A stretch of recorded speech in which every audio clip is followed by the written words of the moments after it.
Hi, everyone. I want to say welcome, right?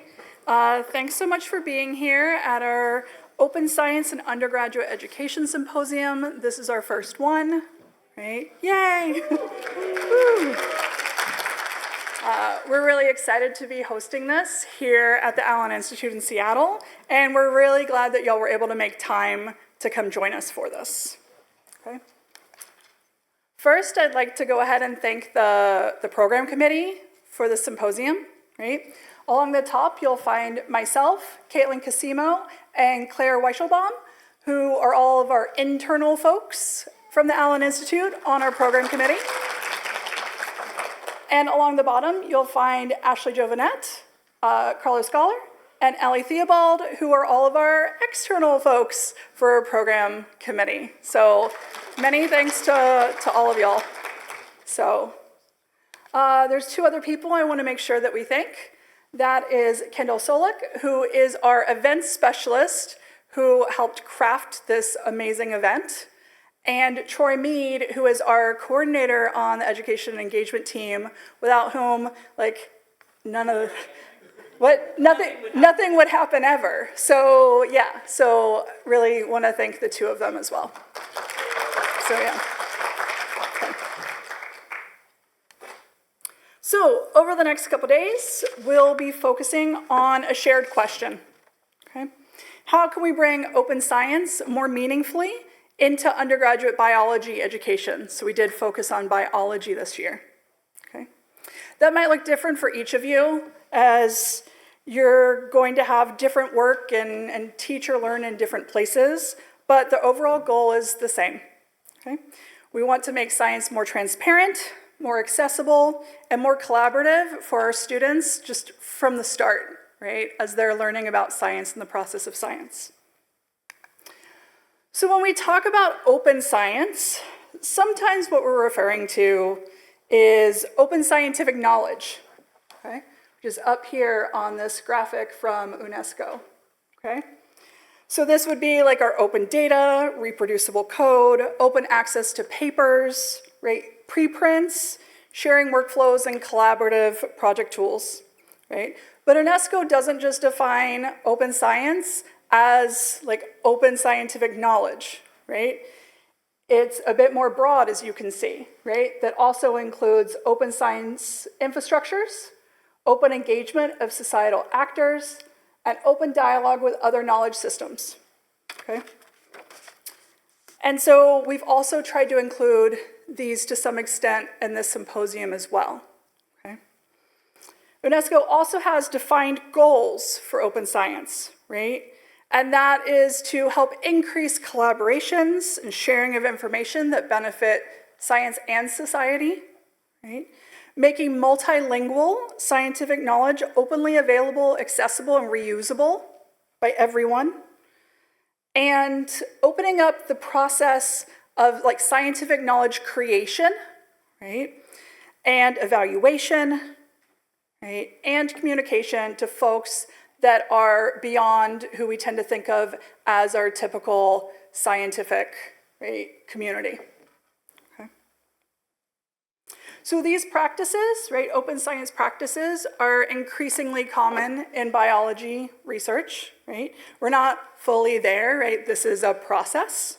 And I want to say they also impact how we teach, right? Not just the content that we're teaching, but also like how we're teaching the process of science works to our students, right? So as we move more and more into working with open science, our students also need to learn what open science is and how to engage in that process themselves. Okay. So that's part of why we wanted to hold the symposium. Right? There's a lot of good work already happening, right? We'll explore both hows and whys of teaching with open science in biology. We're gonna have multiple sessions where we talk about new types of course designs or new assignments, some course-based undergrad research experiences, maybe some other sorts of student inquiry-driven experiences, And we're definitely going to talk quite a bit about coding, because when you're working with these very large data sets, we need some coding knowledge in here. And we're also going to talk about the why of teaching with open science, okay? We'll hear about student experience. We'll hear about how open science can help us humanize science for students.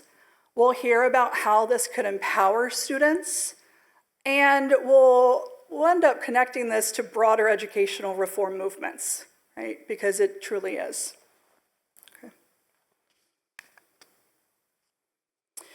So you'll hear from people doing this work in different ways, right? And we've tried to build out a schedule that gives you a mix of talks and workshops and posters and like informal time for connections and communication, right? With the idea that those sorts of conversations that are happening over lunch or breakfast may be just as useful as what you learn in our formal sessions. And our hope is that while you're here over the next 2.5 days, that you will discuss your experience of teaching with open science, and if you haven't been teaching with it yet, that maybe you'll discuss what you want to do with it, that you'll discover different ways that folks are using open science, that you'll develop connections with the folks that you meet at the symposium, and that you'll generate new ideas for how you can use open science in biology classrooms. We want this space to be a space for open and honest communication about this. We're going to talk about what's working, what's still a struggle, because there is quite a bit of struggle in doing this work, and what we might try next. Okay? So thanks again for being here and for bringing your ideas and experiences. We're looking forward to the next few days with you. Okay?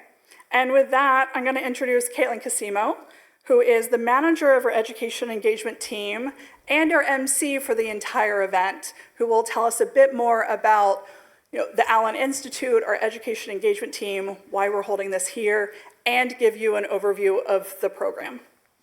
Thank you.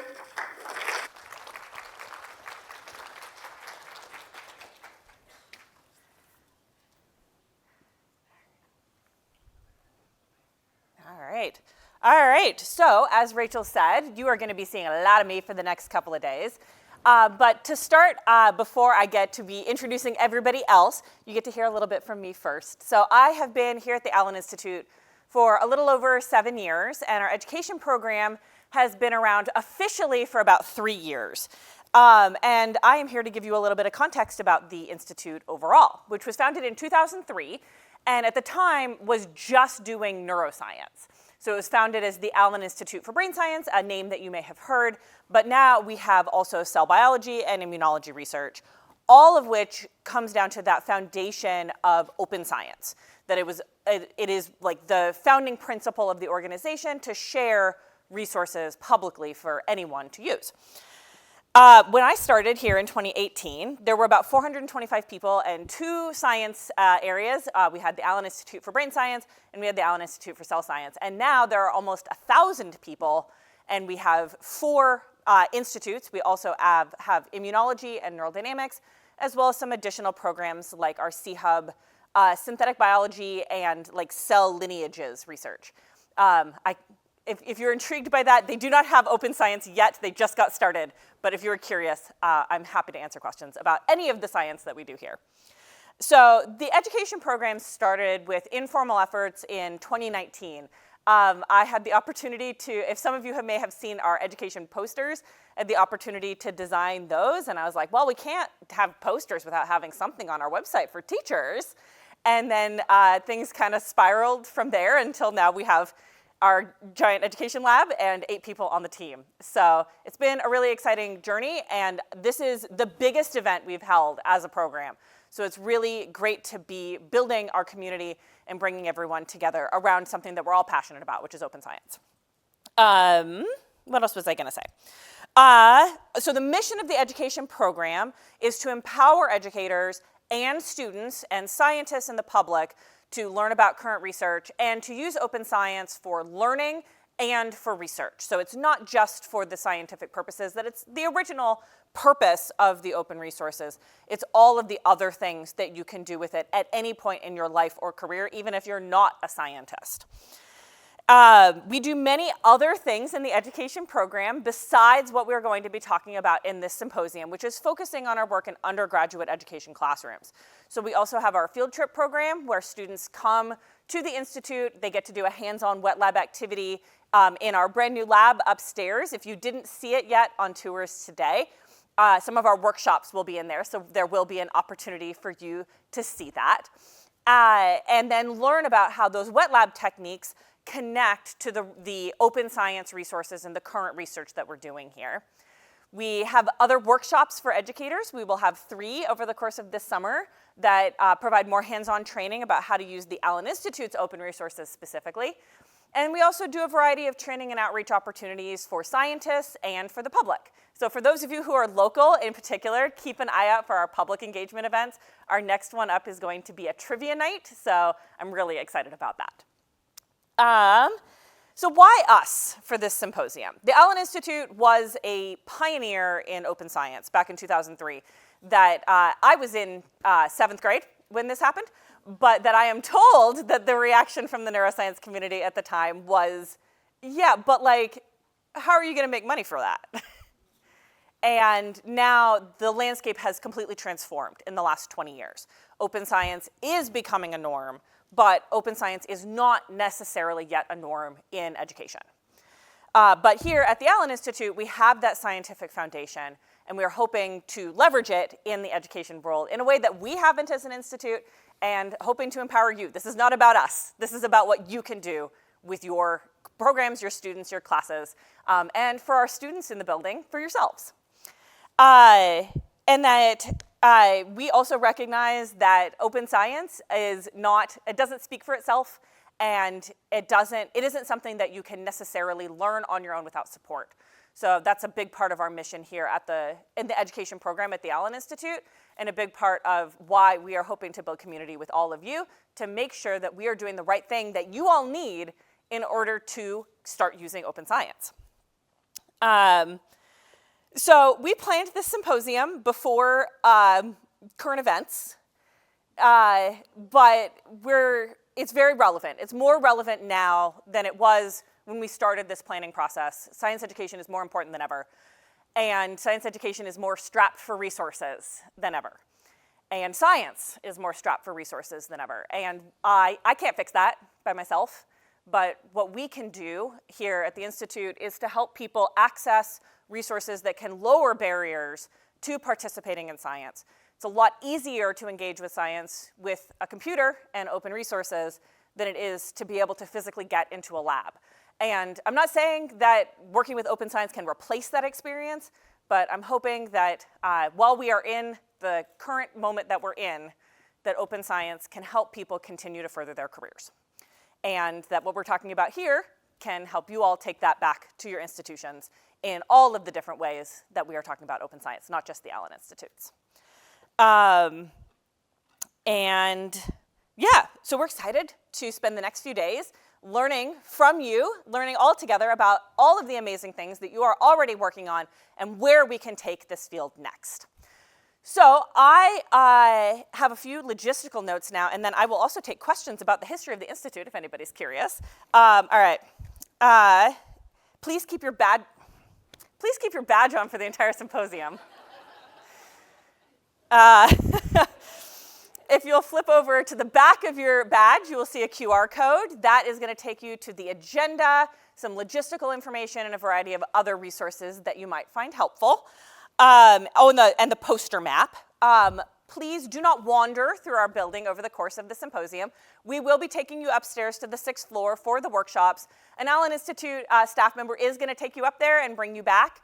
This is a working building, so unlike most academic buildings, we do ask that you stay with an Allen Institute staff member. As Rachel mentioned, a big part of this event is the opportunity to connect with each other.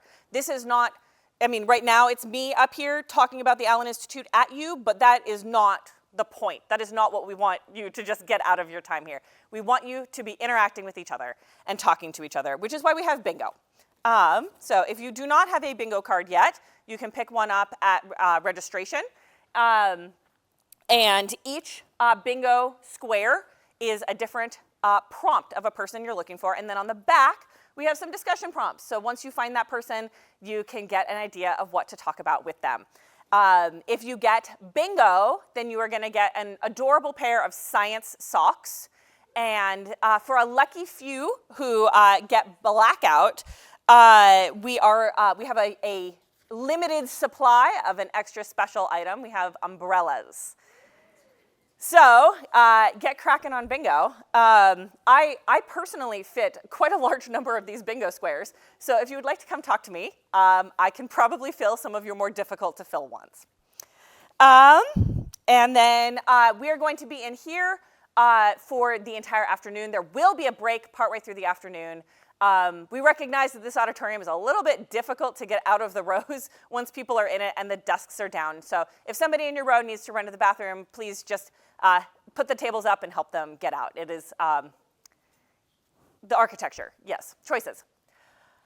All right, we have time for a few questions for either me or Rachel before we get started with our first keynote, if anybody has anything. Oh, questions, I was also going to mention. We have 2 mic runners who are going to be up and down the side aisles, including Troy, who's going to demonstrate for you what this looks like. No, it's right there. It's on the mic stand, yeah. So it's when you ask a question, raise your hand, and somebody will bring you a microphone. That way that everyone can hear what you're asking. And also, on the recording of the event, we can hear the question. Do you have a question? Or are you mic running? I'm also a runner. Okay, great. He's faster than me, though, so ask him that side. Well, I get to just stand here, which is good, because everyone's faster than me. All right. Does anybody have any questions? You want to demonstrate how mic running works? I think my voice is high enough, so We want it for the recording, though, too. Oh, okay, cool. And for anybody who is not, does not have the strongest hearing. Is there a design story behind the icon of the Institute? Oh, the little circle icon? Yeah. Yeah, there actually is a really cool design story. So the 3 colors represent the 3 institutes that were active at the time that the logo was designed, which were brain science, cell science, and immunology. And that the intersection is supposed to represent how we are all getting at the foundational questions in the basic sciences. And that even though it's 3 different areas of science, that they're all coming together. That's a great question. I've never been asked that. Thank you. Too bad Nick's not here. He would have been thrilled. All right. Yes. And thank you both for helping me demonstrate how mic running works. Do we need to bring laptops for the workshops, or are they all like hands-on? Or Yes. bring laptops. Okay. Yes. But is there any more than that? Yes. Yes. Bring a laptop. Okay. All right. Well, if you have any further questions about anything about the education program at the Institute or the history of the Institute or whatever, you're going to see me a lot up here. So you know what I look like, and you'll be able to find me during breaks. But I think let's just go ahead and get started with our first keynote. So I am delighted to welcome Sam Donovan. So take it away.